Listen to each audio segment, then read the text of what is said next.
All right, welcome everybody to our Poets Near and Afar from the Oceanside Library. We are very excited to have two wonderful poets with us today, and from Long Island, and Howie, who's joining us from Massachusetts. We welcome everybody. This is part of the continuing process of the Oceanside Library involvement in the literary scene, and especially poetry. We will be introducing a podcast where we will be interviewing poets. That's going to be an additional feature that we will be having as we go forward. When we go to the new building, we actually have one room that's dedicated solely to podcasts and Zoom. So people, if they have to do a job interview or something, can come in and have professional lighting and sound. It also has a green wall for green screen kind of thing. So, but we already have two various podcasts that the library does. Sporadically, we're trying to get that a little bit more, and we thought that adding the poetry podcast will be a good thing. So probably over the next month or so, I'll start inviting people to come, and the way we do our podcast is real simple. We do it right over Zoom, and I use the sound from that. We edit it, and then our plan is to start releasing the podcasts one a day in April. And then it'll be, obviously less regular, but I'm probably looking to do about 30 or so podcasts, interviews with people over the course of the next 6 weeks, leading into April. That's the plan. See how it works.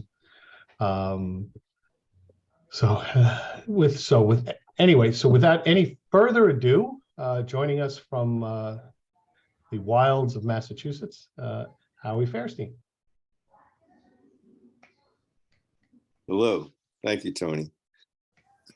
And thank everybody else who's here. The wilds of Massachusetts, yes. It was, I think, minus 15 at my house over the weekend where we had that terrible cold. I'm going to be reading from a new manuscript that should be a book by the late winter, early spring. The book is going to be called Stay, S-T-A-Y. First poem is called Marriage Ceremony with Cross-Eyed Justice of the Peace. The waiting room in National City's Navy recruiting hall with its framed photos of young sailors, its broken bench where we kissed, beneath blanked green walls, its side room for ritual unions where we wed, nondescript space where our party gathered to have and to hold. An unexpected move decided upon that morning. Psychopathic friend Bongo Billy, my best man, ex-wife's maid of honor, a woman we didn't know, and the cross-eyed judge reciting the vows, till death do us part. Each time my wife looked at him, she burst into hysteria. Red cliff beyond our rental, an hourglass spilling its soul into the Pacific, a windbreak of sycamore touching San Diego sky. We've only just begun in the Billboard Top 100, our wedding song, Moon Dance.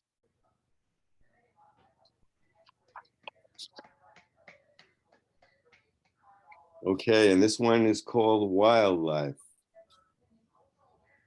Your egret eyes and ibis legs, and I imagine you waiting in the living room. Your habit of sleeping standing on one leg, head tucked into fleece.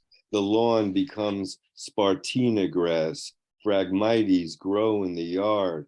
A call sounds from the kitchen. I find an avocet preening at the sink. Gulls vanish down cellar steps.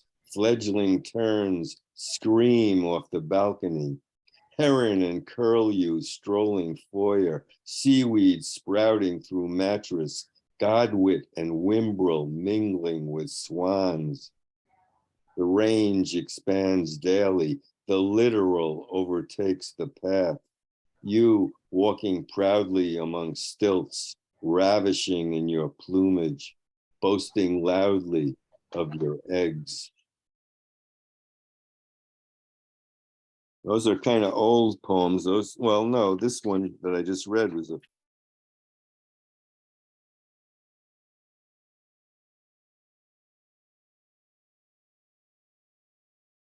Howie, you muted.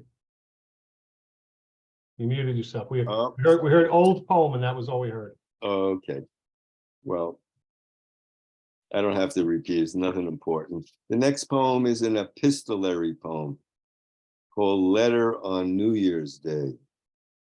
So it's just in the form of a letter, but hopefully lyrical. Letter on New Year's Day. Dear, December's long, immaculate fade finally reversed. Still, it's difficult to see those extra seconds of light. The raft of Brant gone with the closing of open water. Flocks of finches driven south by winter famine, with crinkling stems, nodding and waving, with lockdown, slowdown, showdown. Give the moon its due, lake ice sang this morning as it shuddered, then cracked, a breaching whale exhaling rainbows. And I called back, if you'll be the saddle for my seahorse, I'll be the breeze for your swelter. When I'm holding a pen as I would a pool cue, focusing on the yellow lined paper, you appear. And when I remember the weather you face, I imagine from feather, fall, from gust, sway. I thought it was you, but instead wind ghosting in from an alley. I thought it was you, but instead a barred owl answering a coyote. Concussive rain, the percussion of the moment, the husky broke loose on El Salto Road and began corralling buffalo, and the farmer began shooting, and I thought I heard the dog bark back. If you'll be the lichen for my tree, I'll be the catkins for your birch. Even if sometimes I appear to be drowning, please don't forget to recount my joy at finding love. I will not miss this when it ends, not with the red squirrel's passage to the underworld growing wider and deeper each day, not with, let me hear from you as ever, H.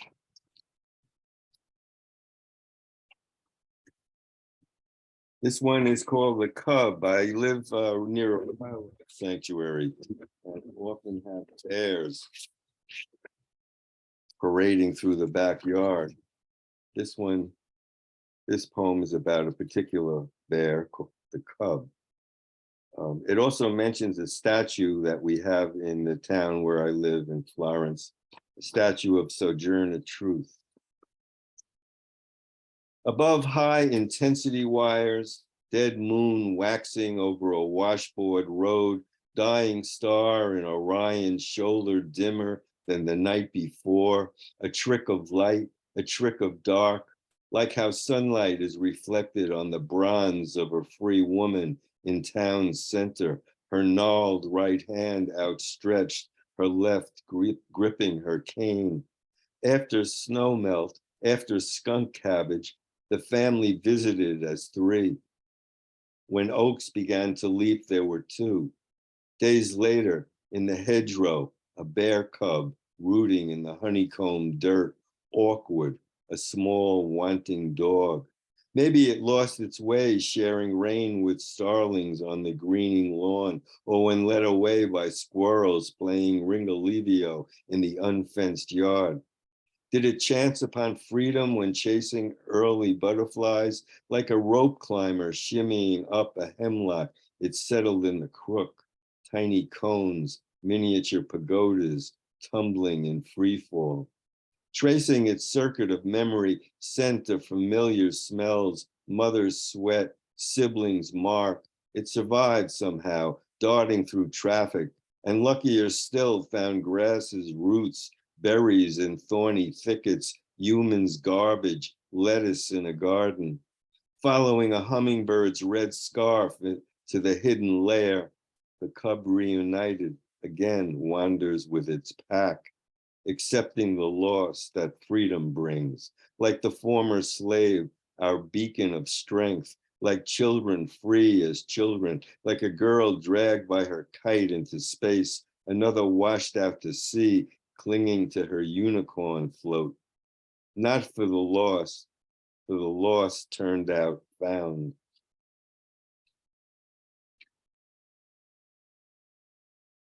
This is a poem from my brother, my older brother. It's hard to believe he's going to be 80 in a couple of days. From my brother. I've always loved my older brother, and not just because we have that much in common. Father told me, "You'll never make it." Said to him, "That girl you're seeing must be a whore." A red-tailed hawk trapped in the bell tower of a shuttered church reminded me of our childhood. We needed an 80-foot ladder to extract us from that Quasimodo of need. I loved my brother, the brother who has survived, even when he pummeled me to our bedroom floor and sat on me. You could say I copied him in so many ways. At his oldest son's wedding, an old friend of his told me, "You're more like him than he is." I think she meant the timbre of our voice, but more than that, a style of walking, how our features matched, a shade of darkness. Trapped in the mesh covering the arched opening, its mate perched atop a cross. The raptor, unlike Miles Davis soloing, turning his back on his audience, dined in full view, al fresco, on pigeons nesting in the tower. Of course, copying someone can backfire. One needs to know who one is. Imagine the forlorn mockingbird forgetting its own song. I don't play favorites, and so can't say I'm most partial to Monk.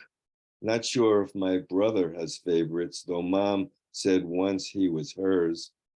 Much remains the same since we sat up in bed comparing genital sizes. Birch leaves already are beginning to bob like dowitchers, stitching the mudflats. Much too has changed. The great snows of New England have beat a retreat, and black vultures have spread north. That was a time, is gone. Now, at opposite ends of America, I can picture him putting down his fork, stroking a hand through his pompadour, sweeping Mom into his arms. Alan Freed spins Short Fat Fanny on the kitchen radio. They Lindy to the hallway where the rotisserie sits as the DJ shouts into the mic, banging one hand on a phone book, hitting a cowbell with the other. "Yeah, Fanny, you talk, baby." Have we ever been as joyful as that?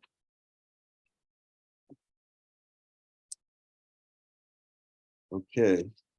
The next one is a poem I wrote when I was living out in Santa Fe, New Mexico. It's called "The Night Our Pup Saw Her First Train, World Without End." It was only a 4-car train. I didn't know where it started from or where it was headed. After it crossed the wooden trestle on the outskirts of Santa Fe, where we had come in search of road runners, I tipped my cap, and the riders in their Sunday go-to-meeting best stood and began waving as if they knew it was my birthday. Squinting in hazy sunset, red tide blanketing desert, I could just make out their smiling faces. And when the moon began its rise like a thorn apple flower opening, the train with its company of distant, excited passengers was gone. Then a kettle of nighthawks flooded the twilight.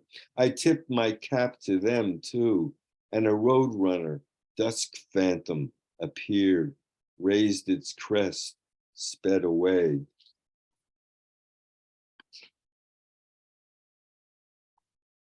I was here once before a couple of years ago, and I read this poem, and I've changed it a little bit, and I'm going to read it again. It's a little different than the other ones I've been reading. It's called 9 minutes and 29 seconds. In the first 60 seconds, I kept watch on the towering sugar maple. I counted limbs growing from its trunk and limbs growing from those limbs. I tallied 10. Then there were all the side branches to add. Night air outside the open window was cool with a subtle breeze. In that second minute, Twilight showed the contrasting buff and black of a bobolink's head. I wondered how much bend was left in the bow, how it reached toward the risen moon, how it stretched beyond the roof. In the third minute, I saw palm-shaped leaves lengthening, aphids scaling veins. I wondered how much rot infested the bowl if carpenter ants tunneled through the stems. Then there was a quickening in the fourth minute. Early May fireflies lit up the street and the multi-lobed leaves began to breathe. The sound was deafening. In the fifth minute, a garter snake coiled around the tree's base, then slithered through a thicket of saplings. I saw it flick its forked, black-tipped red tongue. I saw it retract it. In the sixth minute, a sapsucker began its rhythmic drumming. Loosened bark dropped to the grass. Scolding house wrens rattled when a red-tailed shadow passed over. In the seventh minute, a spider was taken by a sparrow. Wind came up and the maple's dense crown waved like cornstalks. Patches of blue sky slipped like ice through the night in the eighth minute. Then the ninth minute, when there were no longer any minutes, not the minute before or the second after, not the first spring migrant, not the last blooming aster. Suffocation, nothing o'clock. For 9 minutes and 29 seconds, we watched the man cuffed and pinned to the pavement, repeating over and over, "I can't breathe." We heard him call for his mama, the full weight of a cop on his neck, the man's breath extinguished. Okay, I guess I'll do one more. You got plenty of time. Oh, okay. Yep, you're good. There's a poet named Diane Stutz who came out with a book last year called Frank Sonnets. And she inspired me to write these, what I called 14-liners. And they leap quite a bit around from here to there to here. This one is called In It for the Carpentry.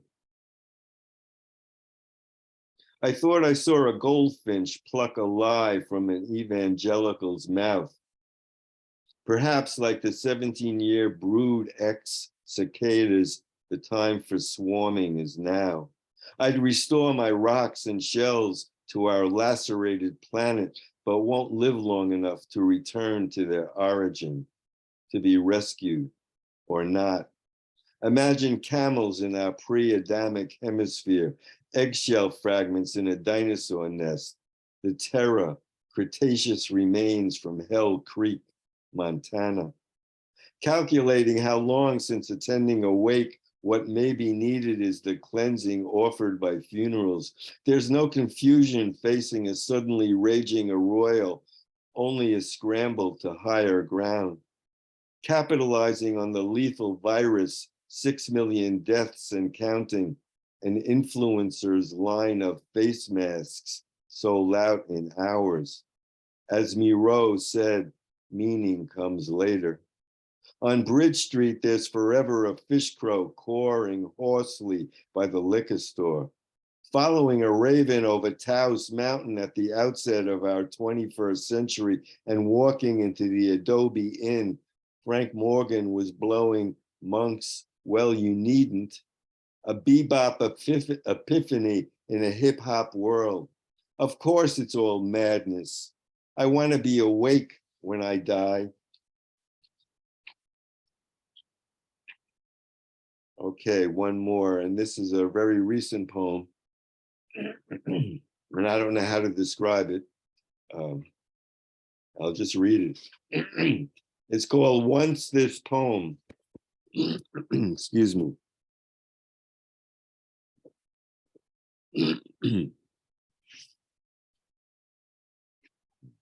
Once this poem meant all things.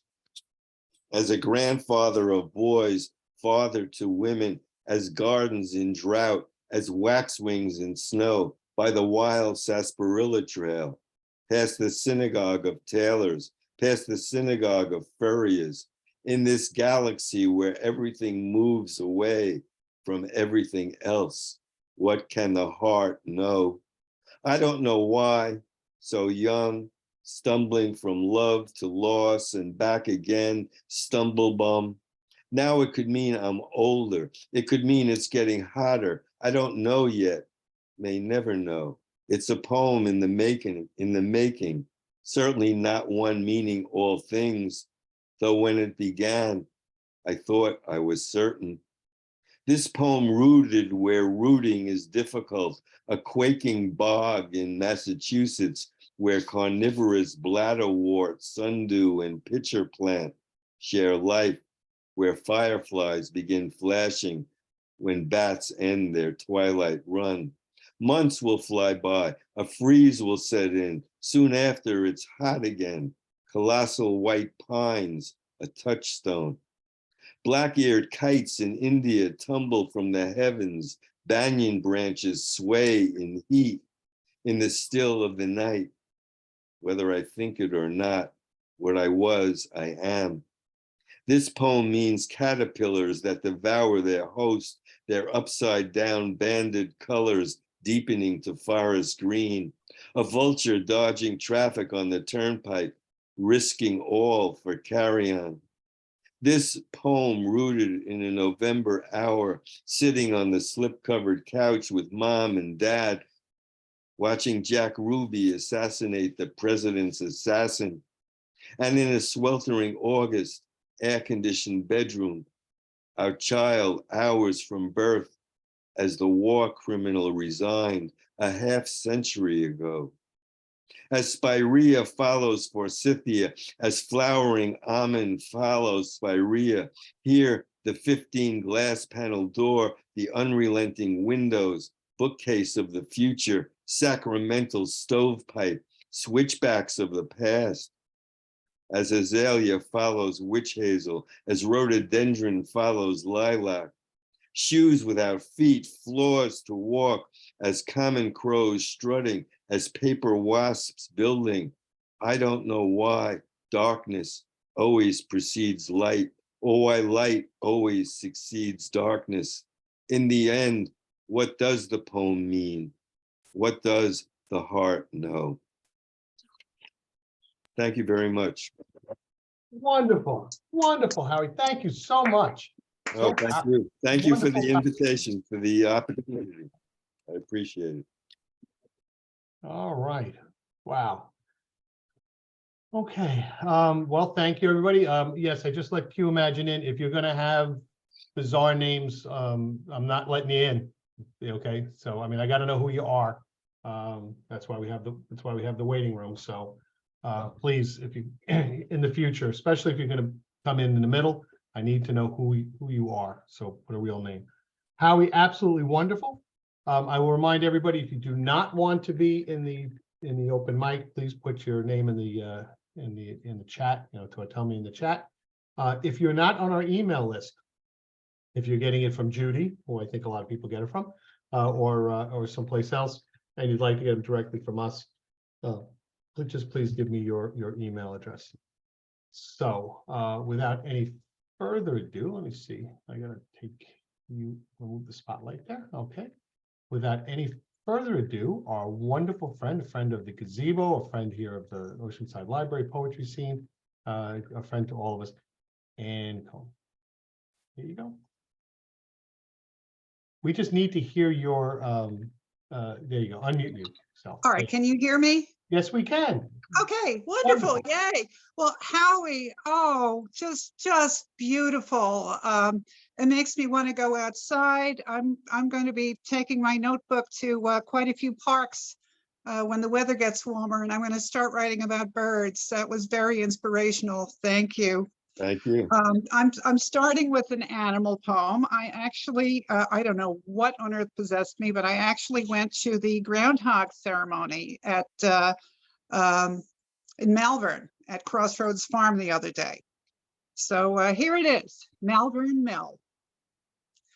Can the prognostication of a groundhog whose ceremony was held indoors be called fake meteorological news, as there was no shadow to be seen. That's it. That's my groundhog poem. Here's one for Valentine's Day, and this is an old one. Domestic bliss. On weekends, cheerful burbling sounds emanate from the coffee maker. The fragrant aroma of hazelnut brew pulls me out of bed like a magnet. My better half has been up for hours, puttering around the house. He places a red Starbucks mug on a tray and nudges my favorite creamer toward me. How thoughtful, I murmur, greeting him with a kiss. It's nothing, he shrugs. But I know it's everything. He invites me to enjoy a second cup and knows not to engage me in conversation until I'm thoroughly caffeinated. I smile. He has been well trained. I am one lucky woman.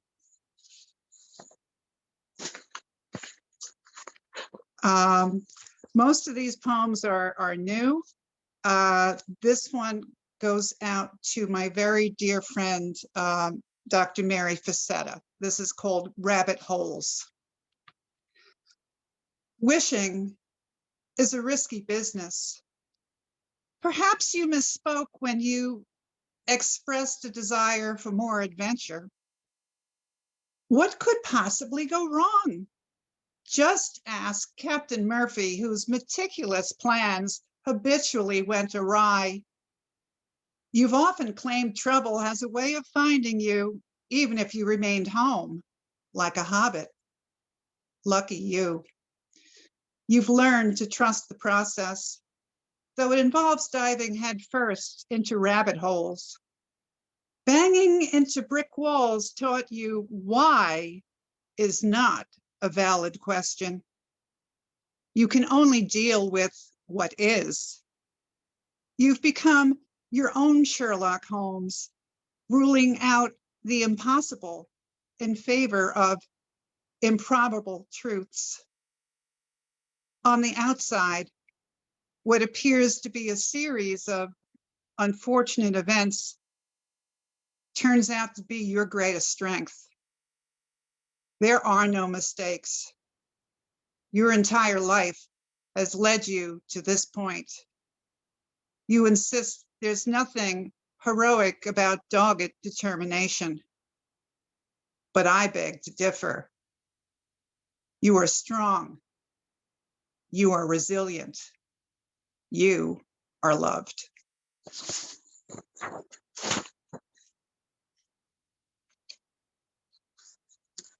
Peonies. I hope you don't mind if I cut some peonies and set them in the painted porcelain pitcher. How quickly they've gone from bursting buds to seashell pink beauties, flanked by fiddlehead ferns, now unfurled to feathered fronds. I remembered your instructions to shake the bouquet upside down several times to dislodge the ants. I meant to stop by earlier to transplant some roots into my own yard, but it is already late in the season. I must try in the fall, before the first frost, before the house is sold. This next poem, Show and Tell Time, is based on this picture of three very special ladies. It's called More Than Oceans. It was an unexpected Christmas gift a black and white family portrait set in an ornate pewter frame, duplicated from the passport photo taken before our voyage aboard the USS Bremen in 1961. Mom was movie star glamorous, resembling Ingrid Bergman in her crisp gingham shirtwaist dress, carefully applied lipstick, dark waves swept away from a widow's peak, a string of pearls around her neck. Also clad in gingham, my 11-year-old sister is a happy-go-lucky freckle face, blonde hair contrasting with my own dark bob. Both of us sport Buster Brown haircuts with bangs cropped impossibly short. Her Peter Pan collar is as neat as a pin, mine slightly askew over a rumpled smock. I stare directly into the camera, a dark and brooding 4-year-old cloud. Studying the tableau, I am washed in waves of nostalgia and gratitude. These 3 women would navigate more than oceans.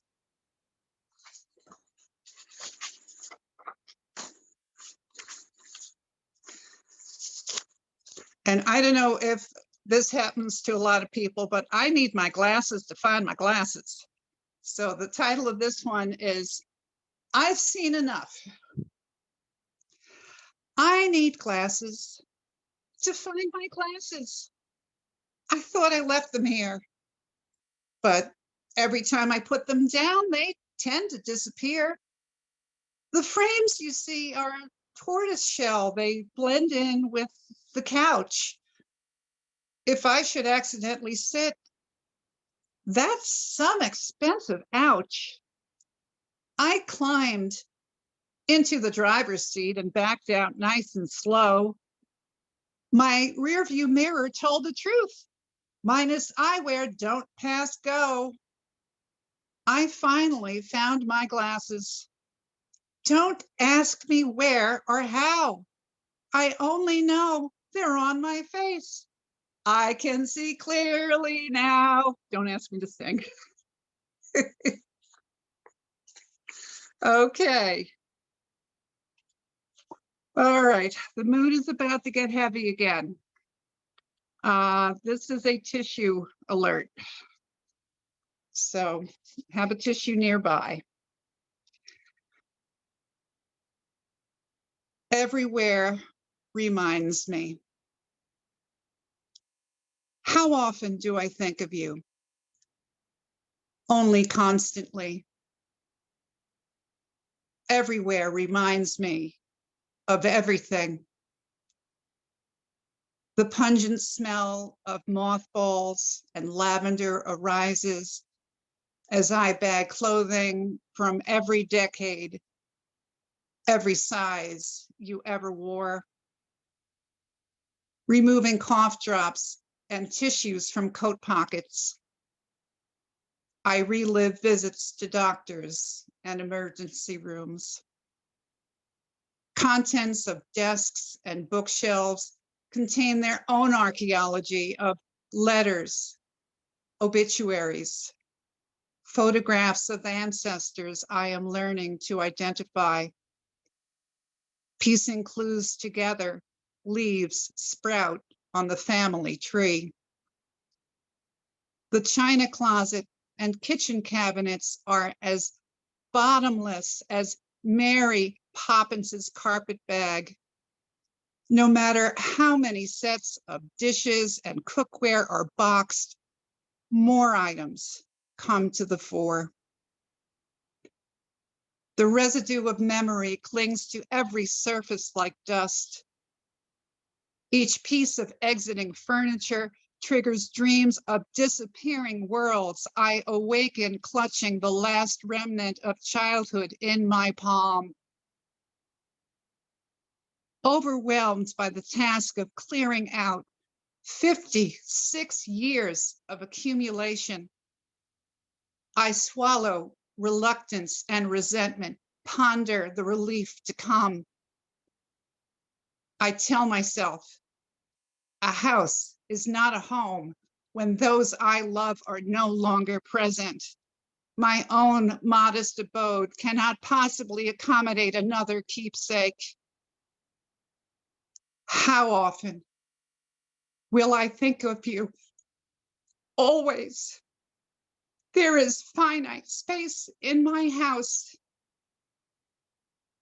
but infinite room in my heart.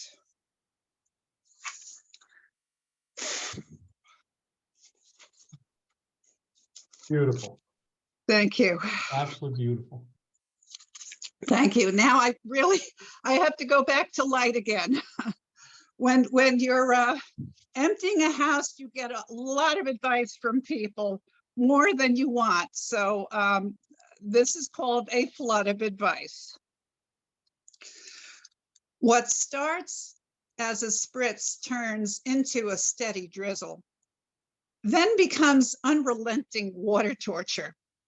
Unchecked, it develops into a deluge, leaving the unsuspecting recipient bobbing and gasping for air.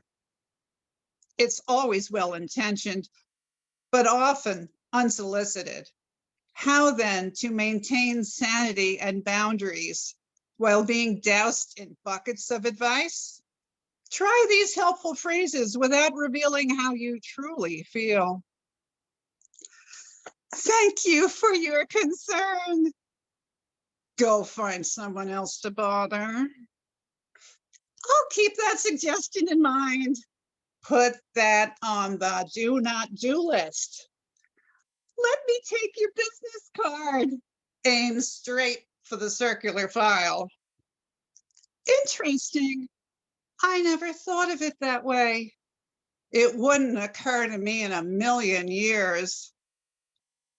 Let me mull that over and get back to you. Mark 12th of never on calendar.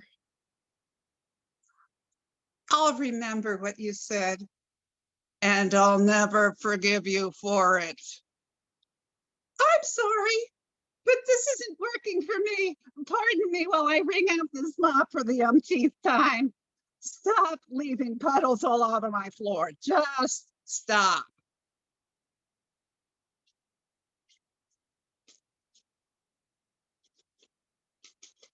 And I'm up to my last one.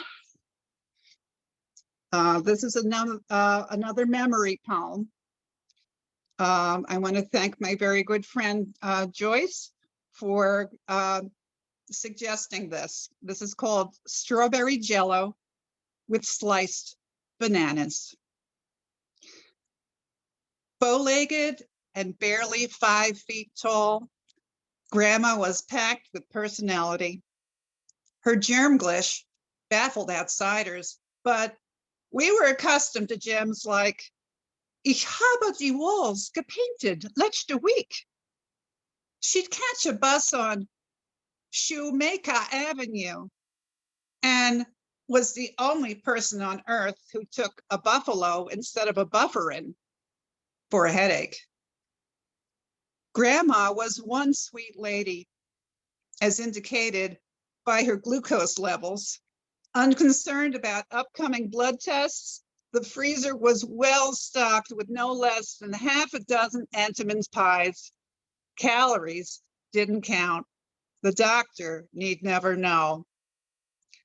Of all the treats served, strawberry jello with sliced bananas was a dessert with the taste of home, or at least Grandma and Grandpa's railroad flat apartment in Ridgewood, Queens. How were those banana slices so uniformly suspended throughout the gelatin? Obviously, some kind of grandma magic. Elegantly presented in glass goblets, topped by generous dollops of Ready Whip, each spoonful was pure bliss. grandma didn't even mind if I snuck an extra something my parents would have discouraged. In her later years, dementia robbed grandma of her memory and my connection with her. I endured the funeral stoically. I'd never really been able to mourn her passing until a friend casually asked about my favorite childhood dessert. Tonight, I'm taking a box of strawberry gelatin out of my pantry. There's one banana left in the fruit bowl. I'll ask my husband to pick up a can of Ready Whip on his way home from work. Wonderful, absolutely wonderful, Ann. Thank Thank you. you so much. Thank you so much.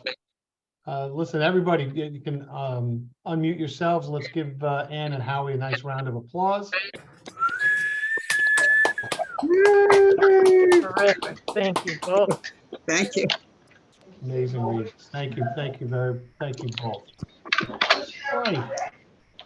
So now we're going to move on to our open mic.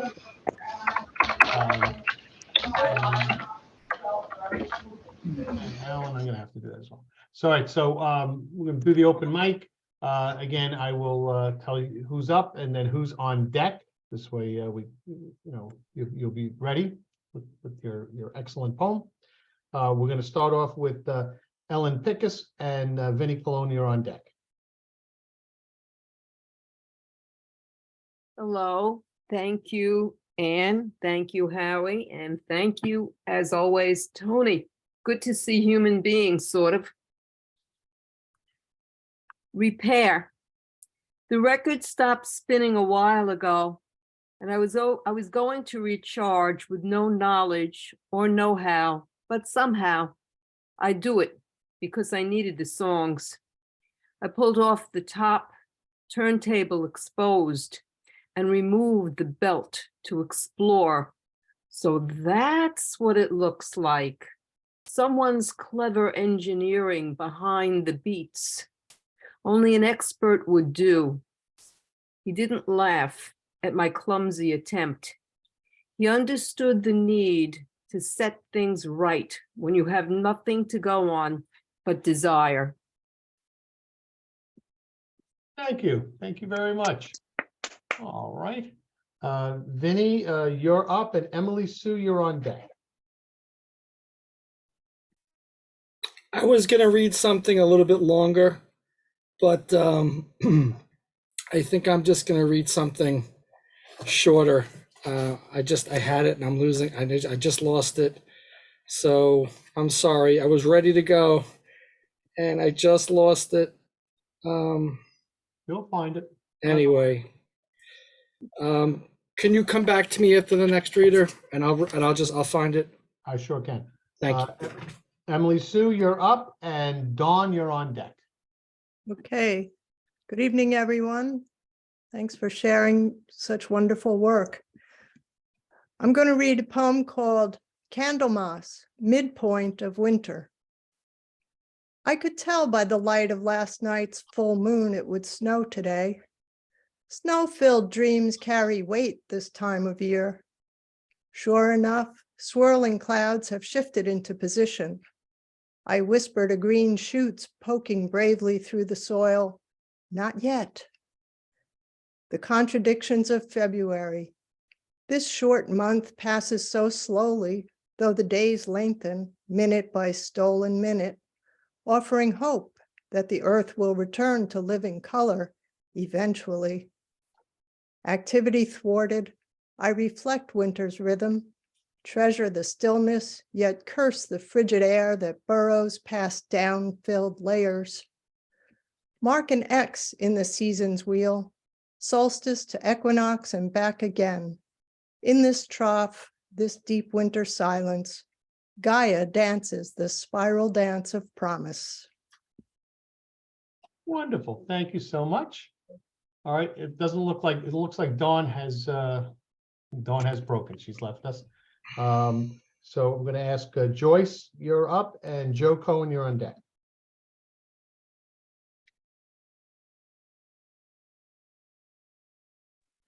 I'm sorry, I thought I listed in the chat that I'm not reading. I'm just supporting the poets. Okay, wonderful. Well, thank you. Thank you for coming. Thank Joe, you're you. up, and Judy, you're on deck. Great. Okay.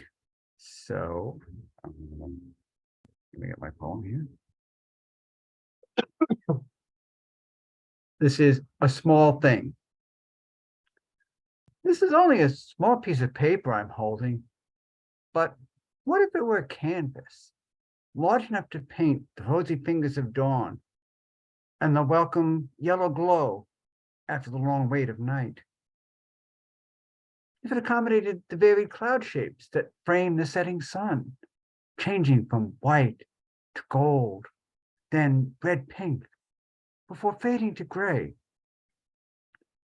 What if that page unrolled as it described the activity of the day, from background hum to roaring, clanging, screeching cacophony, and back again? Imagine if it caught the music of the day's intricate dance, unfolding amidst the interplay among humans, animals, and machines. What if I were able to draw all eyes to the sky and the tender twinkling of a treasure trove of stars scattered across that dark page? Wouldn't that be grand? All right. Thank you. Thank you, Joe. All right. JR, you're up, and Alan Wolowitz, you're on deck. Terrific. Thank you, Harry. Thank you, Anne. Wonderful readings. Thank you. Thank you, Anne. She's playing poetry roulette, and I am over the moon delighted to say that finally my new book has arrived. And it's Poetry Marathon. There are 24 poems, 1 an hour for the Poetry Marathon, in the voice of dogs. And so Anne picked hour 12. Naming. Adam wasn't around when I got here. And besides, he probably ran out of names long ago. So I came here, rescued from an unspeakable place, Son's name. They called me Cutie and Smoochy Puppy, but mostly they called me No and Loud and Often. I thought my name was No, but when they started calling me Bad Puppy, out, out, out, and not on the carpet, I was just glad to have a happy home. They hugged me a lot, held me on their lap when we watched TV, but I wasn't allowed to sleep with them in the bed. I had to sleep in my room. When they started calling me Doodle, I ignored them. I already had several names. I wasn't looking for another one. It was hard to keep track. In time, No stopped. Out, out, out, disappeared in the backyard somewhere, and they pulled up all the carpet. Now that I'm a little older, I just have one name. Doodle, not on the new tile. Thank you all.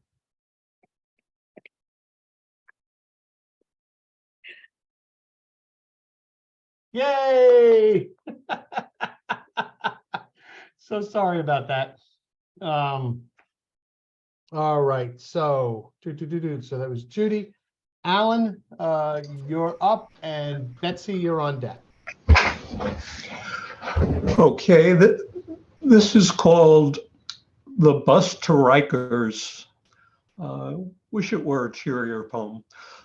The bus to Rikers begins at Queens Plaza with the mothers and wives and daughters and sons, some obedient, some cranky, many with eyes teary from the cold and snot running down from the smoke of the city and the too long day and all the waiting, and pulled by the arm of their snowsuits to get on the bus already, though they'd rather watch the L rumble by or the plane swoop low to LaGuardia. A few carry gifts, some big as them, in festive paper bound, the elders know to be torn and inspected. More practical in plastic bags from Seatown or the Kmart near West Farms in the Bronx. Just take the 44 over the big bridge to Maine, then the 7 train to here, to bus across the little bridge where time will slow. Best to come in low over LaGuardia to see Rikers as it was, once an encampment for a traveling show in the day, a big tent, torches that lit the night, sometimes minstrelsy, sometimes zealotry, sometimes both, but always empty now the time you're flying in late from Cleveland or Bentonville or Issaquah or any place willing to do some business unless you find yourself here, warm and drafty on the bus for the long haul, the pitch and yaw, the heat coming up through the vents, the cold of the windows, the writing on it and your finger, then the wait at the gate, waiting. That's what there is to learn in this life, no matter a train, a gate, an answer. Then you might get where you're going and hardly know what to say. Then, no matter what you say or don't, the long bus ride home. Thank you, Alan. Thank you very much. All right. Betsy, you're up, and Larry McCoy, you're on deck. Okay, well, it's appropriate I'm following Alan because I'm going to read from the book that we wrote together. And we were happy to read here about, I don't know, sometime during the pandemic era. I haven't been able to come for a while, but I also just wanted to say I really enjoyed this. And Howie, I'm now editing for Gyroscope, which is open for submissions. And I wanted to put a link in there because you're all wonderful writers. We'd love to read your work. And Howie recently had a poem in there, which is really what drew me, especially today, to try to come back here again. But anyway, I'm going to read Noah's Ark, which is in you can't see it, In the Middle of the Night, from that Alan and I wrote together from a distance. It's after Charles Reznikoff and Marc Chagall's painting. Where are the dead of the flood who missed the ship, who lost their grip, who were not picked to go below the rainbow's arc? Where are the dead of the flood, the ones who swam, the ones who float in indigo waters beyond their depth, beneath our vision, begrudge their breath? Their souls unbodied, mortal bonds broken, where are the dead of the flood? Their bones become reef, their grief unsanctified. Where are the dead of the flood? Where are the goats and the hens who sank, blown down on the whim of God? No burial for them in a fine linen shroud or in a matting of reeds. Below God's butcher block, a sea dyed red. There are the dead of the flood. Thank you very much, Betsy. Thank you. All right. So Larry McCoy, you're up. And Ron Bremner, you're on deck. I have a very politically incorrect public service message. Well, thank goodness. Things not to say. Things not to say in a yoga class when you're the only man there. I'm glad I'm not gay and came to these classes to meet other guys. Things not to say to a retired podiatrist. I've heard that the folks who flunk out of medical school become dentists. What did you start out wanting to be? Things not to say to a business owner. Are you aware that George Santos is telling everyone you're the best boss he ever had? Things not to say at your morning coffee shop when it's taking a long time for someone to take your order. You know, this is just like the cleaners, same day service. Things not to say to your partner at the supermarket. You do know that some people who come in here head straight for the produce section, not the donut and cookie section. Things to say.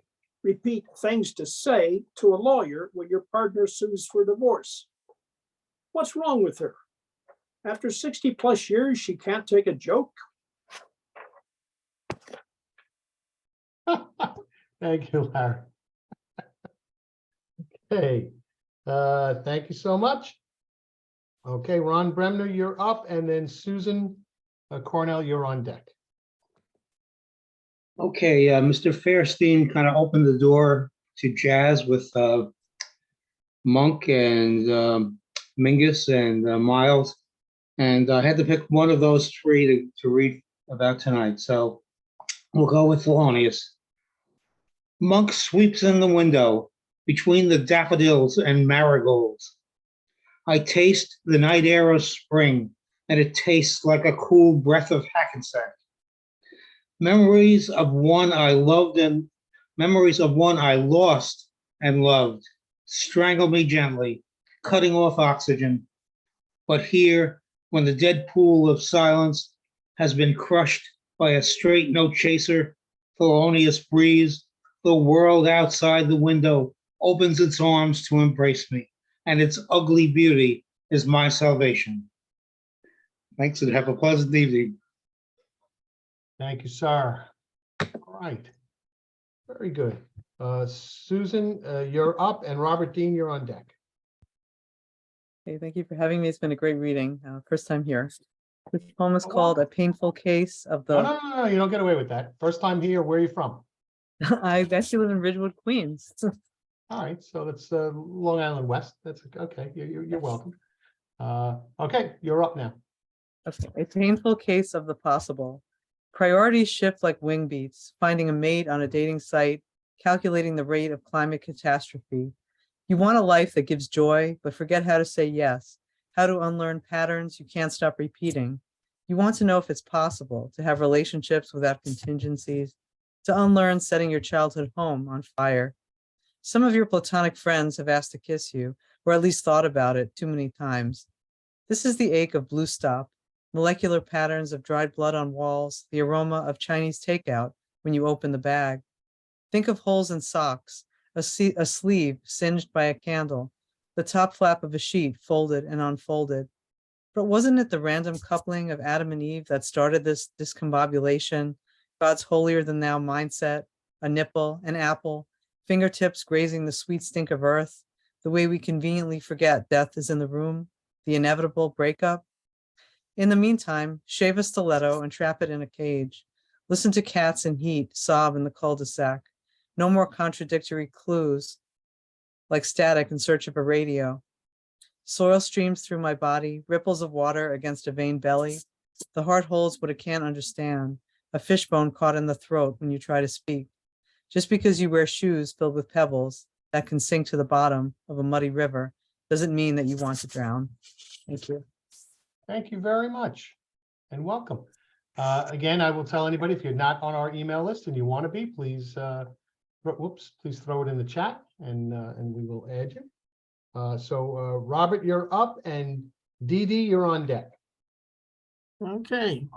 Well, thanks again, Tony, for hosting this program. The features were great. It's always fun being here. And I'm going to read a piece tonight called Waiting for Daylight, which appeared in last year's Suisun Valley Review, if I pronounced that right. And it has a quote from Charles Wright's book-length poem, Littlefoot, to begin it. Diviners of what wasn't there, prestidigitators of nothingness, waiting for daylight. The moon is a no-show, and the stars have been pocketed by the black hole up your sleeve. So when you ask if that's my card, all I can do is shrug, which of course is meaningless because you can't see it. I ask you which cup the ball is now under, but can't tell which one you're pointing to, or find the cups myself.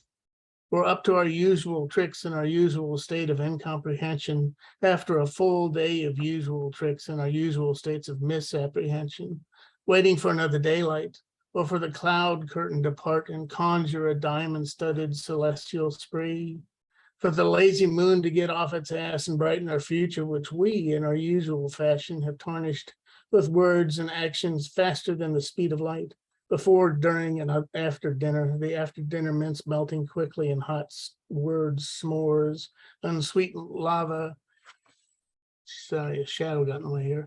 Flowing from the gashes of our mouths as we retire to opposing corners where cutmen ply their towels and epinephrine swabs to staunch the bleeding before the lights go out, as they invariably do.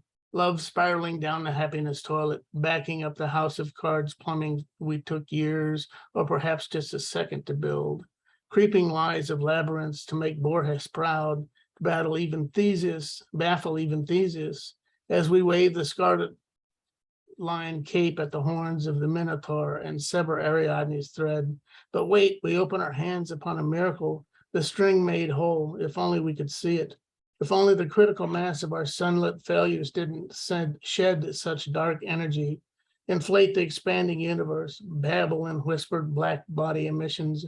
If only we could retrograde back to that first naked singularity, before the idea of time, before physics was law abiding, before we began pulling rabbits out of hats, before the lights in our eyes moved too fast to catch, before we climbed shadow dancing, air jabbing over the ropes and into the ring of our usual state. And the print in this book is really small, so it's Thank you, Robert. Appreciate it. Okay, so Dee Dee, you're up, and Idarenian, you're on deck. Thank you, Tony. Oh, Howie, Anne, delightful, wonderful, thought-provoking poetry, everybody else. Thank you so much for this evening. This is what happens when the world spins around you. Painted ponies color my thoughts. I get dizzy, delighted, beg for one more chance to catch the brass ring, my breath, or just myself. It's the writing down of daydreams, a trusted piece of paper, a favorite pen, the backyard moment of solo salvation. I jump off merry-go-rounds daily, long for the ride again. The circus comes to town, a 5th season, and I reach for all 3 rings. In winter, dreams paint my heart with yearning. Send me a bird, a flower, a gentle breeze, a painted pony I can ride to a place of green things, blessings, gold rings. Thank you. Thank you. Wonderful, as always. Thank you so much. Okay, Idarenian, you're up, and Lloyd, you're on deck. Hi, Tony. Hi, everyone. In a while. I'm going to read Footprints. Be careful where you leave your footprints. Be careful where you walk. Not too close to the shore where the waves will wash them for sure. Not in people's kingdoms where they can be easily erased, or on paved sidewalk that can be broken down. You can try in people's hearts, but be careful whose they are. For I've heard the hearts can be deceitful and very wicked too. So place them in the work you do for the Lord, the work of his kingdom that has no end. For after everything is said and done, only the work you do for the Lord will have the footprints that will last. Thank you. Wonderful. Thank you, thank you. All right. Wonderful evening here. Okay. I lost track. Lloyd, you're up, and MT, you're on deck. Hello, everybody. Am I on yet? You're on. You're up. Okay. You're spotlighted. In the spotlight. It looks like police lights, you know. Anyway, the elegance of nature in February. Another cold winter day, bleak and gray and dreary. Too easy to be weary and hard just to walk out the door. When I get to the street, I stop, look around, and take in the hues that are not dazzling and luminous and alluring as in spring and summer, but mature and seasoned. An infinity of muted browns mixed with dark and faded greens. And swaying in the wind are the exposed limbs of uncloaked trees that reach upward to the platinum sky. Wonderful. Thank you, Thanks. Lloyd. All right. Just one hit after another. It's been great tonight. MT, you're up, and Margaret, you're on deck. All right. Hey, everybody. MT here. Yes, it's February. That means a lot of things. And this piece is a social commentary by way of a personal confession. It's called Body Filled with Privilege. Brimming with anxiety, skimming through society, grinning at all that I see, hiding in plain sight, I'm free. Gotta use your eyes when you fake a smile, the simplest disguise to keep just for a while. But the bile rises up, can't hide for long with spoiled gut, hand over mouth to keep it shut and stop yourself from throwing up. Expose myself in words I spew, though on the outside just like you, with tons of privilege to boot, like talking back and they still don't shoot. Able-bodied, addled mind, white and born of Christian kind, though abandoned, couldn't find a faith to catch up from behind. Remind me once again, oh yes, my privilege is a long list, plus I'm a man of gender cis. I think that now you get the gist. I've cruised through life, yes, gotta pass on all the moments I skipped class. No jail time for smoking grass. He's just a kid, it will not last. Oh, so many second chances, oh, so many tries. Oh, so many passing glances cannot see the lies. Despise the guise and system that makes it possible for guys like me to be scot-free and be so full of bull. I'd change it if I could. Oh, who do I think I'm kidding? If I didn't look like me, I'd already be in prison. I've taken my advantage and I've squandered it with haste. A body filled with privilege and a mind that is a waste. Thank you so much for letting me share with you all tonight. Okay, thank you. All right, Margaret, you're up, and Mark, you're on deck. Hi, everybody. Great poetry tonight. My poem is titled Empty Chair Left in memory of Mark Rosen. Today, we honor a friend, a guy who made me laugh, even smiled along at his own expense. Today, we remember a man who played a role in the autism community, advocacy and a voice, not shameful, but powerful. Today, we respect a gay individual who avoided closets and stereotyped labels, wasn't silent in biased audiences, shared his story through his poetry. Today, we wish for a future that looks like what he was aiming for, one he wanted. Today, I recognize the empty chair on my left behind, so quiet now it stands. But this guy we grew to know that once filled this voided space, occupied our Bard's days, a face, a memory that we will never forget. Here, here. Here, here. Wonderful, Margaret. Margaret, thank you so much. Okay. Mark, you're up. And let's see. Christine, you're on deck. All right. Thank you, Tony. And thank you, everyone. I'm tuning in from Charlotte, North Carolina. And this one is called This is for the Birds. Birds have always been good at social distancing. See a human walking up the street toward them, they fly away, or with stutter steps make certain to stay a good 6 to 10 feet away before darting off within some cluttered shrubbery or underneath a parked, dusty white 2008 Chevy that probably runs no faster than the birds can.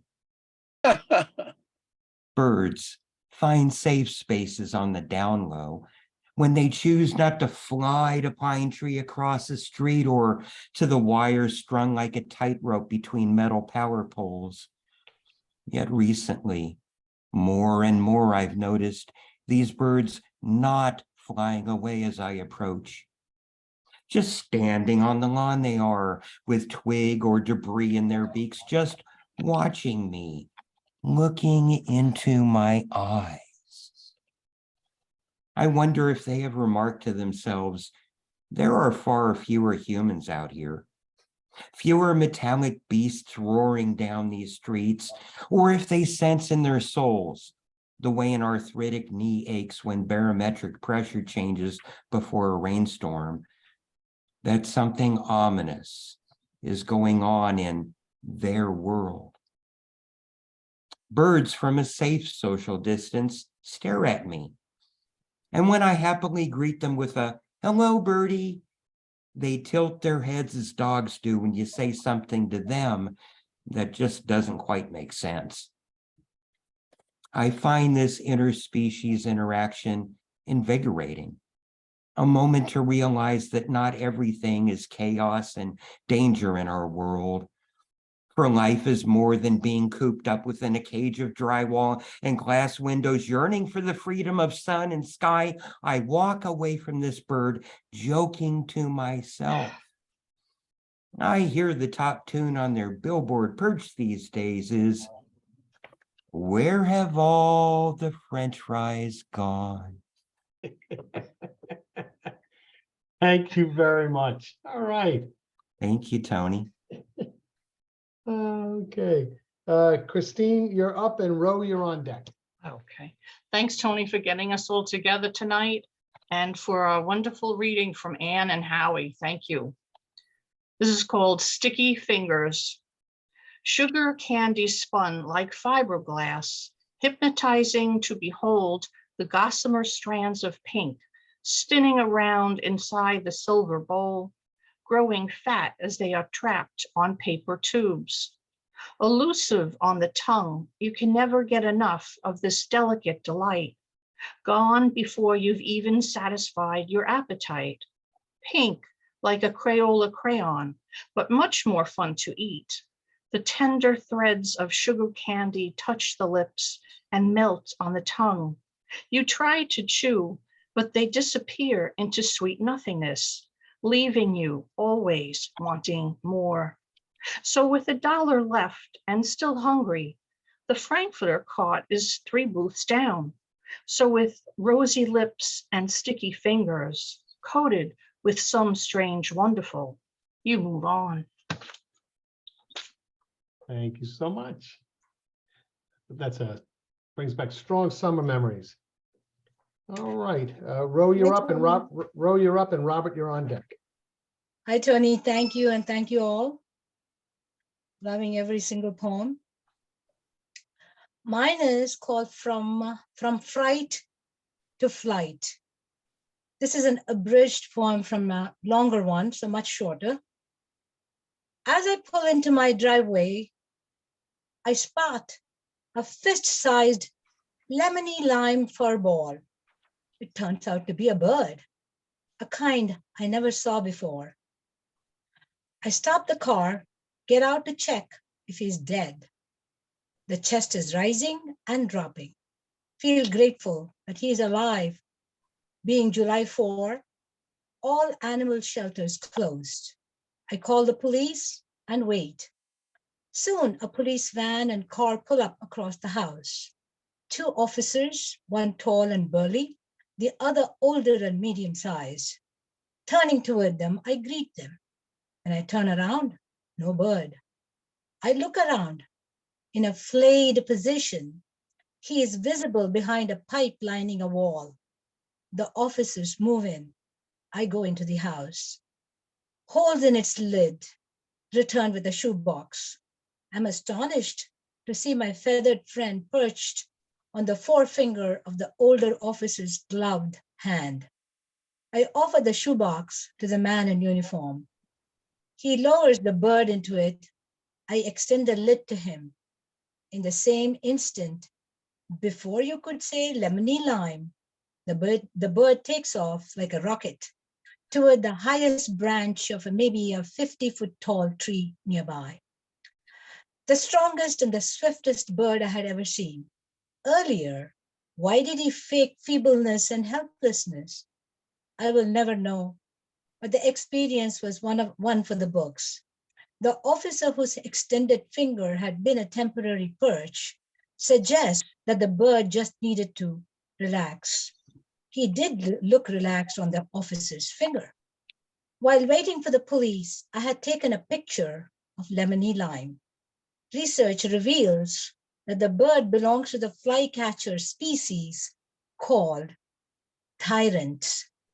So apropos. Thank you. Thank you, Ro. Thank you very much. All right. Robert, you're up, and Teresa, you're on deck. Thank you, Tony, and thanks to such a wide variety of poetry tonight. Really appreciate it. Wallflowers of the world, unite. We baby boomer wallflowers, having barely begun our body blooming years, mere months since first menstruation, first erection, must have looked like bug-eyed fungus, our backs against the world, against a wall of a nearly finished suburban basement, as if in a Twilight Zone police lineup, suspected of doing nothing, too afraid to follow the new normal's hormonal urges, as our hipper, cooler, hotter, braver, better complexioned peers, slow as molasses, slow danced to Johnny Mathis songs before graduating to frisky French kissing on couches demoted from the plastic-coated living room upstairs, where greatest generation parents consoled themselves by staring at their state-of-the-art color TV console, flipping from Nixon Kennedy speechifying to Jackie Gleason playing spousal abuse for laughs, to smoke and mirrors ads sexualizing nicotine addiction. As aromas of perfume, more like fresh baked sugar glazed peach pie wafted from newly breasted girls becoming women, and as aromas of cologne, more like spilled tumblers of Christian Brothers brandy wafted from first time shaved boys becoming men, as one wallflower's politely ruthless rejection of another's painfully belated dance offer somehow certified all our freshly minted guilty innocence, we wallflowers silently stared into our geeky grim here and now, desperate for a time machine, or merely better timing, as the misty music lingered in the subterranean air. Thank you for listening. Thank you. Thank you so much. All right. Teresa, you're up, and Q, you're on deck. Hi from California. This poem was written in 2019 about a great poet. Mary Oliver died today. There is a silence in the air, a breathlessness of waiting for a wren's song to release a prayer. There is a poem hiding in the corner of the barn where the barn owl has her lair, where she nests and nurtures words fallen from an oaken sky. Oak branches upraised in salute and affirmation. Heaven sent a gift in 1935. Such words made us stumble on our mindless stroll through life, suddenly aware that creation has a song for us to hear. Pause, listen. Thank you. Thank you so much, and thank you so much for joining us. And again, I'll remind everybody, if you're not on our email list, throw it into the chat. All right, wonderful, wonderful. All right, so Q, you're up. I think this is the first time that we've met. And Bernardo, you're on deck. Hello, everyone. Everyone was great. I really love poetry, and it's nice to be a part of this community. So this poem that I'm reading is called A Fleeting Love. There is a beauty in the way that love comes and goes in the fleeting moments we said goodbye. There's a delicate ambivalence that streams within an intimate relationship the moments we let out the softest sigh. And I find the reasons why you ever left my aching side, just to rest and maybe hide from my love for a bit of a time, though you leaving felt like a crime that was washed away with the rain of my eyes. And I'm just standing there trying to be a little wise for how I allowed you to go, even though I don't own your mind. I know the pain will wash away if I never press rewind. But here I go feeling ambivalent, like in luster and innocence, trying to figure out what is meant, even though it's never heaven sent how I let you go. And where you'll end up, I don't even know. I just hope I take things slow with it and relax my mind a bit. Thank you. Wonderful. Thank you so much. Thank you for joining us. I hope you keep coming back. Thank you. All right. Bernardo, you're up, and Sister Joy, you're on deck. Yes, Listening today. just wanted to say to Q, that's a very mature poem. There For we some go. young age, yeah. Thank I'm you. here for cheer. Yo, yo, yo, welcome to the Bernardo Show, part 4. Opening the door. It's that time of year to be of good cheer. No, no, no, not the Christmas time is here. Or the most wonderful time of the year. No, no, it's February. It's February. That's time for Black history to be observed. Somebody's unmuted? No, nope, I think Okay. you're. All right, you're sorry, in. it's background. I'll mute everybody else. It is February, time for Black history to be observed. To focus on human beings once upon a time who were said to be a scourge, lied upon, spied upon, slandered with meanderings they did not deserve.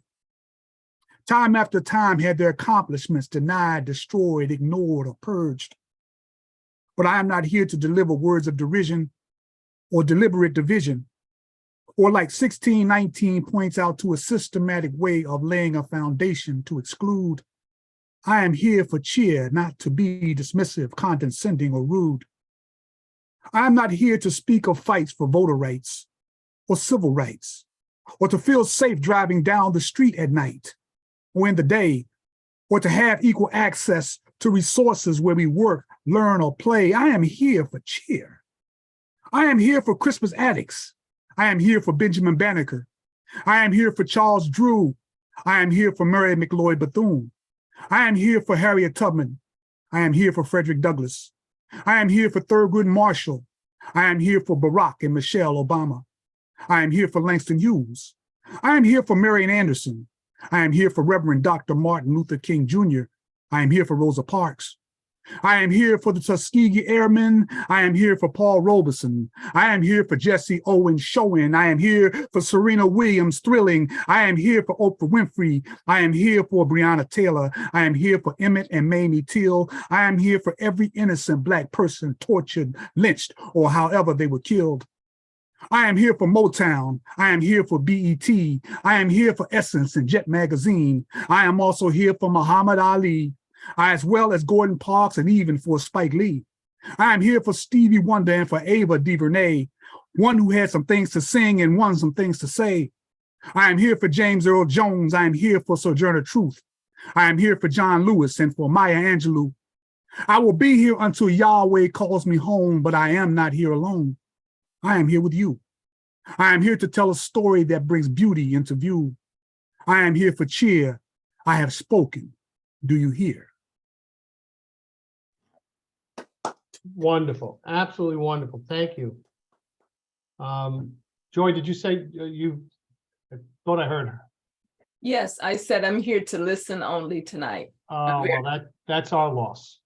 I'm very much enjoying it. Pardon my selfishness. No. It's wonderful. I'm enjoying the heck out of it. All right. I think the only one we have left is Vinny. Did I miss anybody else? All right, Vin.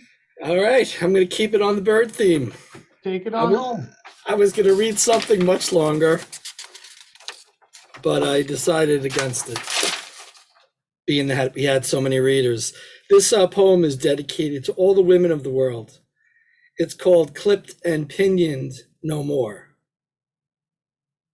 Her wing clipped and pinioned, yet she still soars like a bird.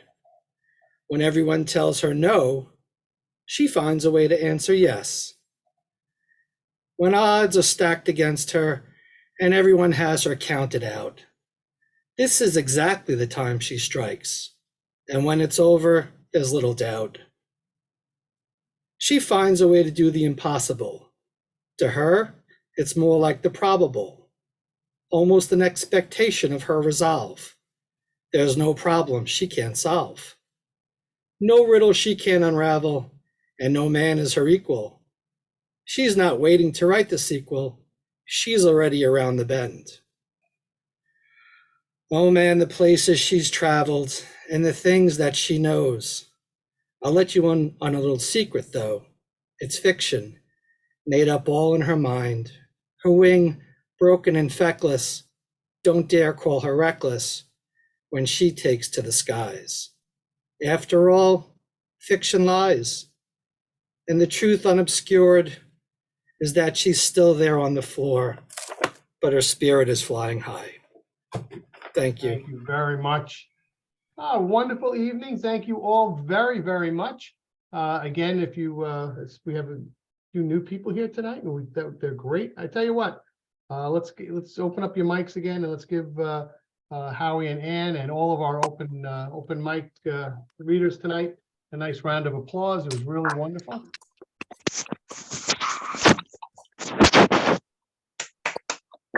All right. Well, thank you, everybody, and I'll look forward to seeing you in 2 weeks. And thank you on behalf of the Oceanside Library. Have a good evening. Thank you. Thank you. Thank you. Bye. Thank you. Thank you. Bye-bye.